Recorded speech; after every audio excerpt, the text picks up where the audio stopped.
வந்தீங்கன்னா அப்படியே அவங்க கிட்ட போயிடலாம். என்ன வேலை கொடுத்தாலும் என்ன பண்ணுவாங்க? ஜெபம் பண்ணி செய்வாங்க. என்ன வேலை கொடுத்தாலும் ஜெபம் பண்ணி செய்வாங்க. அப்போ ஒரு நாள் உங்க மேனேஜர் என்ன பண்றாங்க அப்படின்னா அவங்களுக்கு ஒரு காசு கொடுக்குறாங்க. என்ன கொடுக்குறாங்க? காசு. ஒரு பை ஃபுல்லா காசு வச்சு அந்த அண்ணா கிட்ட, எந்த அண்ணா கிட்ட? சத்தமா சொல்லுங்க. வில்லியம் அண்ணா கிட்ட யார் கொடுக்குறா? அவங்க மேனேஜர் ஃபுல்லா காசு வச்சு கொடுக்குறாங்க. என்ன சொல்லி கொடுத்தாங்க அப்படின்னா நீ என்ன பண்ணணும், இங்க இருந்து இந்த டைம்ல எல்லாம் பஸ் இருக்கு, உங்க பைக் இருக்குல போறதுக்கு. நான் நேத்து என்ன சொல்லி கொடுத்தேன்?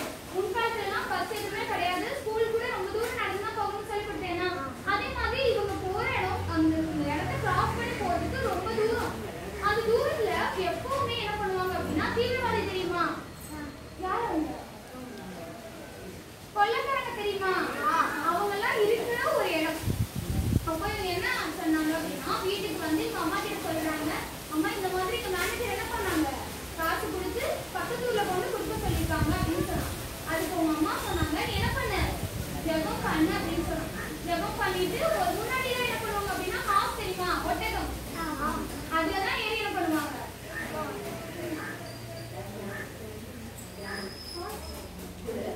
குதிரை இருக்கு. சாரி, குதிரையில என்ன பண்றாங்க அப்படின்னா அவங்க ஏறிட்டாங்க. குதிரையில ஏறி போயிட்டு இருக்கும்போது என்னாச்சு அப்படின்னா அவங்களுக்குள்ள மனசு சொல்லிட்டே இருக்கு, வில்லியம் நீ ஜெபி. ஜெபினா என்ன? பிரேயர். பேசுற நீ ஜெபி, வில்லியம் நீ ஜெபி சொல்லி நிறைய நேரம் மனசு சொல்லிட்டே இருக்கு. அப்ப நம்ம என்ன பண்ணுவோம்? ஏதப்பா நாங்க அப்புறம் ப்ரேயர் பண்ற வயசு சொல்லுவீங்களா? சொல்ல மாட்டாங்க. எப்போ நமக்கு ஜெபிக்கணும்னு சொன்னாலும் உடனே என்ன பண்ணணும்? ஜெபிக்கணும். அந்த அண்ணாக்கு என்ன தோணுச்சு அப்படின்னா வில்லியம் நீ ஜெபி அப்படின்னு சொன்னதும் அவங்க குதிரையை விட்டுட்டு அவங்க என்ன பண்றாங்க? ஜெபிக்கிறாங்க. அவங்க ஜெபிக்கிறாங்க. சரிதான், பக்கத்துல ஒரு யார் இருக்கிறாங்க? கரெக்ட். கொள்ளைக்காரங்க என்ன பண்றாங்க? நிக்கிறாங்க. அவங்க கையில வந்து ஒரு துப்பாக்கி வச்சு அவங்க என்ன பண்றாங்க? வெயிட் பண்ணிட்டு இருக்காங்க. எப்படியாச்சும் என்ன பண்ணிடணும், சுட்டுட்டு அந்த காசை எடுத்துட்டு போயிடணும்னு சொல்லிட்டு இவங்க நிக்கிறாங்க. அப்போ இவங்களுக்கு இந்த சுற்றுலாவால பக்கத்துல நெருங்கவே முடியல. ஏன்னா அவங்க ப்ரேயர் பண்ணிட்டே இருக்கனால அவங்களுக்கு சுத்தி யார் இருக்கா? தேவ தூதர்கள் இருக்காங்க, ஏஞ்சல்ஸ் இருக்கனால அவங்க கிட்ட போக முடியல. அதுக்கப்புறம் என்னாச்சு அப்படின்னா அந்த இப்போ அவங்க போய் அந்த காசெல்லாம் கொடுத்துட்டாங்க. கொஞ்ச நாள் கழிச்சு ஒரு லெட்டர் வருது. நீங்க கவனிங்க, லெட்டர் வருது. லெட்டர் என்ன இருந்துச்சு அப்படின்னு சொன்னா நான் வந்து என்னோட ஃப்ரெண்டு வில்லியம் என்ன வந்து நீ கண்டிப்பா பார்க்க வரணும், எனக்கு உடம்பு முடியல அப்படின்னு சொல்லியிருந்தாங்க. என்ன சொல்லியிருந்தாங்க? நான் உன்னோட ஃப்ரெண்ட் வில்லியம், நீ என்னை பார்க்க கண்டிப்பா வரணும், எனக்கு உடம்பு முடியல, நீ தான் ப்ரேயர் பண்ணணும்னு சொல்லியிருந்தாங்க. இந்த வில்லியம் அண்ணாவும் சரி யார் இருக்குன்னு சொல்லி போய் பார்க்கலான்னு பார்த்தா அவங்கதான் யாரு? அந்த கொலைக்காரங்க முன்னாடி நின்றுட்டு இருந்தாங்கல்ல அவங்க சொல்றாங்க, அன்னைக்கு ஒரு நாள் நீ வந்து காசோட கொண்டு போயிட்டு இருந்த, அப்ப எனக்கு என்ன உத்தரவு வந்துச்சுன்னா உன்னை எப்படியாவது சுட்டுட்டு அந்த காசு நான் வந்து கொண்டு போகிற மாதிரி உத்தரவு வந்துச்சு அப்படின்னு சொல்றாங்க. அதனால க்ளோ பண்ணிட்டு இருக்காங்களா? அவங்க வந்து அவங்க எப்படியாவது கொண்டு வந்து சொல்லிட்டு இருக்காங்க. ஆனா என்னால உங்ககிட்ட வரவே முடியல, நீ ஜெபம் பண்ணதான் உன்னை வந்து காப்பாத்துச்சு அப்படின்னு சொல்லி அந்த அண்ணா என்ன பண்றாங்க? வர முடியாம இருக்கிறாங்களா? இந்த அண்ணா தான் இது வில்லியம் அண்ணா. வில்லியம் அண்ணா கிட்ட சொல்றாங்க இந்த மாதிரி நான் இப்ப படிக்கையா இருக்கேன், எனக்காக நீ ஜெபம் பண்ணு அப்படின்னு சொன்னாங்க. இப்போ ஒருவேளை வில்லியம் அண்ணா நீ ஜெபிக்காம போயிருந்தா என்ன இருக்கும்? அவங்க சுட்டிருப்பாங்க. இல்ல அவங்க மனசு தோணிட்டே இருந்துச்சு. ஆனா அவங்க அந்த இடத்துலயே என்ன பண்ணாங்க? குதிரையை விட்டுட்டு இறங்கி ஜெபிச்சாங்களா? ஜெபிச்சதுனால அவங்களுக்கு வந்து நல்ல மேனேஜர் போஸ்டும் கிடைச்சிச்சு. அவங்க என்ன பண்ணாங்க? அந்த காசையும் பத்திரமா கொண்டு போய் கொடுத்தாங்க. நமக்கும் எந்த பொறுப்பு கொடுத்தாலும் நம்ம என்ன பண்ணணும்? ஜெபத்தோட செய்யணும். சரியா? ஜெபிப்பீங்களா? அப்படியே கண் மூடி எல்லாரும் முழங்கால் போட்டுக்கோங்க.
மட்டனா